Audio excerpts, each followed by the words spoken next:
کہ حضرت علی علیہ السلام انبیاء سے افضل ہیں، اس کی وضاحت کرتے ہیں۔ یہ بالکل ردی کی ٹوکری میں پھینکنے والا عقیدہ ہے۔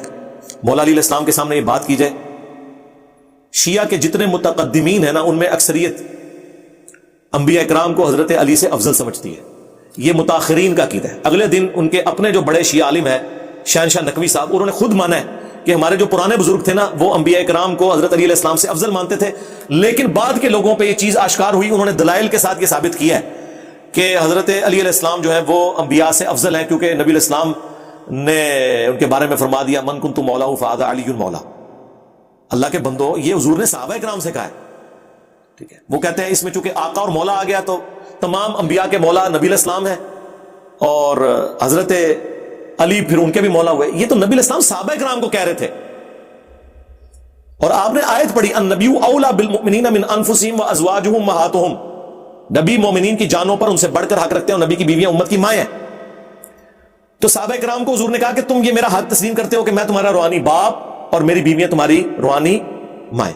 اب مجھے بتائیں، حضور یہ کہہ رہے تھے کہ میری بیوی خدیجہ جو ہے حضرت ابراہیم کی ماں ہے، یا عائشہ صدیقہ سلام اللہ علیہا جو ہیں وہ نعوذ باللہ حضرت عیسیٰ کی ماں ہے؟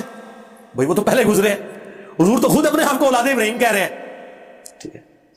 کیا نبی علیہ السلام یہ کہیں گے خود سے کہ نعوذ باللہ جو ہے وہ میں حضرت ابراہیم علیہ السلام پر ان کی جان سے بڑھ کر حق رکھتا ہوں؟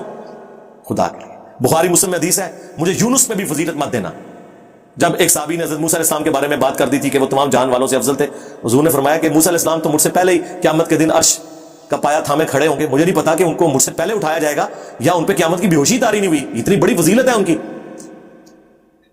تو یہ تو نبی علیہ السلام نے صحابہ کرام کو یہ بات کی تھی، نہ کہ وہ سارے انبیاء کرام۔ اس طریقے سے آپ معاملات کو کرولس بنائیں گے تو بالکل غلط ہے۔ نہ مولا علی علیہ السلام کا بھی یہ کلیم کریں گے، یار مولا علی تو خود اپنے آپ کو اولاد ابراہیم کہہ رہے ہیں، ابراہیمی دین کے اوپر، ان سے بڑھ کر رسول اللہ اپنے آپ کو کیا کہہ رہے ہیں کہ میں دین ابراہیمی کے اوپر ہوں۔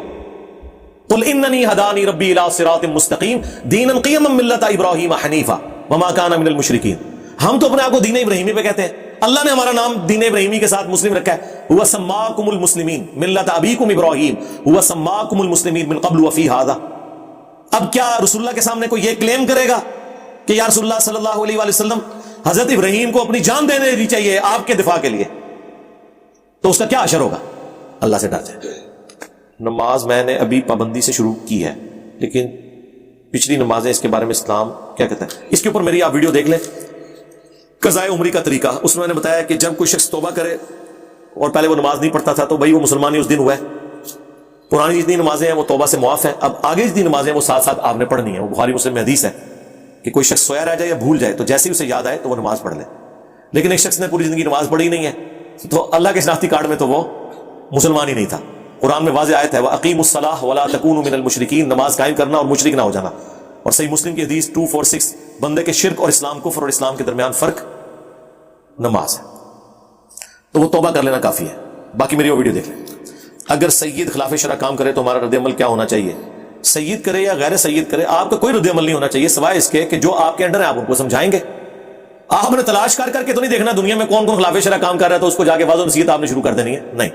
قوا انفسکم واہلیکم نارا، بچاؤ اپنے آپ کو اور اپنے گھر والوں کو جہنم کی آگ سے۔ ہاں، رعیت کے اوپر آپ کا جو حکم چلتا ہے وہ آپ سے پوچھا جائے گا، جو بخاری مسلم میں حدیث ہے تم میں سے ہر شخص نگہبان ہے اور اس سے اس کی رعیت کے بارے میں پوچھا جائے گا جو اس کے انڈر لوگ ہیں۔ پھر نبی علیہ السلام نے فرمایا کہ حاکم وقت اپنی قوم کے اوپر نگہبان ہے، اس سے پوچھا جائے گا قوم کے بارے میں، یعنی ہمارے حکمرانوں سے پوچھا جائے گا کہ وہ نیچے کے لوگوں کے ساتھ انصاف کر رہے ہیں یا نہیں کر رہے، اور ان کو ترغیب سچائی کی دے رہے ہیں یا نہیں دے رہے، دین کی دے رہے ہیں یا نہیں دے رہے۔ پھر نبی علیہ السلام نے فرمایا کہ ایک مرد اپنے بیوی اور بچوں کے اوپر نگہبان ہے، اس سے ان کے بارے میں پوچھا جائے گا۔ پھر آپ نے فرمایا ایک بیوی اپنے خاوند کے مال اور اولاد کے اوپر نگہبان ہے، اس سے اللہ پوچھے گا کہ اس نے خاوند کے مال میں خیانت تو نہیں کی، اور خاوند کی جو اولاد تھی اس کی تربیت ٹھیک کی یا غلط کی، یہ اس سے پوچھا جائے گا۔ تو یہ آپ نے دیکھنا۔ اس طریقے سے اگر کوئی دکان کا مالک ہے تو اپنے سب آرڈینیٹس تک بات پہنچائے۔ باقی یہ جو کہتے ہیں نا افریقہ کے جنگلوں میں بھی کوئی بغیر کلمے کے مر گیا تو ہم سے پوچھا جائے گا، اللہ کے بندو پہلے ادھر دیکھو، افریقہ کے جنگلوں میں آپ کی بھی حالت یہ ہے کہ آپ افریقہ کے جنگلوں میں 25 سال سے پھر رہے ہیں اور قرآن کا ایک صفحہ نہیں ترجمہ کر سکتے، تو آپ بھی جنگلوں میں پھرتے رہے، شہر بھی آ جاؤ، پڑھو، جنگلی زندگی سے باہر نکلو۔ اور پھر ہر بندے کا یہ کام نہیں ہے، یہ ذہن میں رکھیے گا۔ یہ جو کہا گیا نا کنتم خیر امۃ اخرجت للناس، کہ پوری امت دائی ہے اس حوالے سے کہ اس نے نبیوں والا کام کرنا ہے اپنے اپنے اس ڈومین کے اندر۔ مجھے بتائیں ایک بندے کو پتہ ہی نہیں ہے کہ ختم نبوت کا مسئلہ کتنا سینسٹیو ہے، اور وہ کہ جی میں دین کی خدمت کے لیے آج قادیانیوں کی عبادت گاہ میں جا کے ان کے ساتھ جا کے نہ مناظرہ کروں گا، انہیں سمجھاؤں گا۔ تو تمہیں تو پتہ ہی نہیں ہے کہ تمہارے گھر میں کھرا نکل آنا ہے چشتی رسول اللہ اور ریشنوی رسول اللہ. تو تھے جا کے کیا کرے گا بھائی؟ بے عزتی ہو کے نکلے گا تو وہ تو سٹارٹ اس سے کریں گے. تو یہ وہ بندہ کر سکتا ہے جسے یہ سارے مسائل پتا ہو, پھر وہ علمی طریقے سے بات کرے گا. لوگوں کو شوق تو بہت چڑھ جاتا ہے. میں اس سیٹ کے اوپر پہلے دن آ کے بیٹھ گیا ہوں, میرے بھائی پیچھے میرا ماضی ہے پورا 20-25 سالوں کی محنت ہے, پھر آ کے اس ہارڈ سیٹ کے اوپر بیٹھا ہوں. آپ کو تو شکر ادا کرنا چاہیے, آپ کو تو ہر چیز پلیٹ میں سری سجائی مل گئی ہے, آپ کے لیے کام کرنا آسان ہے, لیکن پھر بھی پہلے ایک چیز کو ماسٹر کریں, پھر آپ اس سے آگے چلیں گے. باقی آپ نے راہ چلتے ہوئے کسی کو روک کے یا کسی عورت جا رہی ہے اس کو آپ نے آواز کس کے نہیں کہنا کہ دوپٹہ کر, یہ آپ کی کوئی ذمہ داری نہیں ہے. یہ بالکل تماشا لگانے والی بات ہے, اس طرح کرنے کی کوئی اجازت نہیں ہے. تو سید ہو یا غیر سید ہو, جو آپ کا سب آرڈینیٹ ہے آپ اس کو. باقی یہ کہنا کہ جی سید جو ہے وہ آپ نے ان کا احترام کرنا ہے, تو سید اپنا احترام کروائے نا.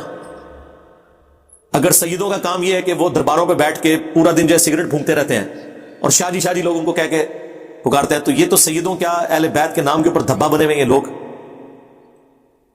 ہمارا اپنا ایک کلاس فیلو تھا, وہ سید تھا اور قادیانی تھا, وہ اپنے ساتھ سید لکھتا تھا. اس طرح کرنے سے کچھ ہو جاتا ہے؟